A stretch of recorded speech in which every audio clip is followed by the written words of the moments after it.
Good morning, shalom, and greetings to you, my dear brothers and sisters in Christ. Let us dive into the Word. In today's Gospel, we witness Jesus choosing the 12 disciples.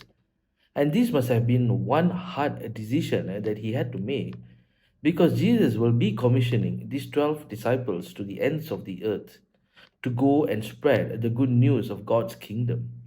And it can't be any ordinary 12, it has to be the extraordinary 12. A group of disciples who are capable of going the extra mile, who are capable of laying their life down for the mission that they are entrusted with. But the question is, were these 12 men already trained for this mission before meeting Jesus? Did they know what they were getting themselves into? Were they equipped with what it needs to be in this ultimate mission team?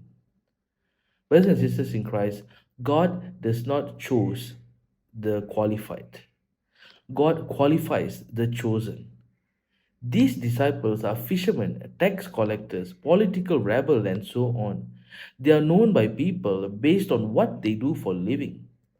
But all these changes once they find God's calling in their life. From fishermen to fishers of men, from tax collector to collecting people in packs for God's kingdom, and from being a rebel to a noble missionary. Brothers and sisters in Christ, if we have experienced God's love in our lives, then are we any different from what we were before encountering God's love? See, God remains the same throughout the time. His steadfast love remains the same for all of us. His arm is wide open, welcoming us all the time. But are we ready to make changes in our lives?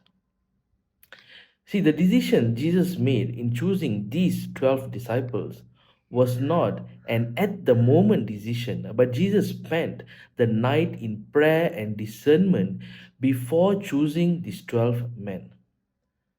Now, this is the opening verse of today's gospel.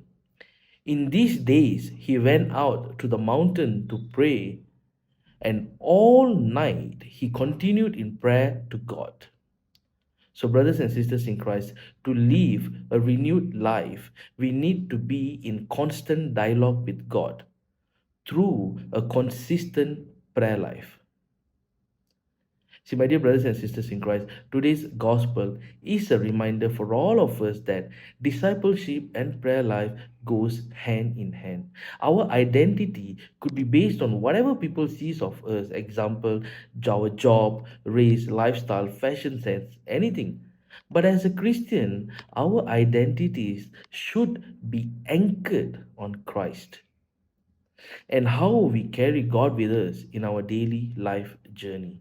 This is our identity. So let us ask God today to give us the courage and confidence to embrace our identity as a renewed Christian by living the life of discipleship. Thank you. Have a nice day and God bless.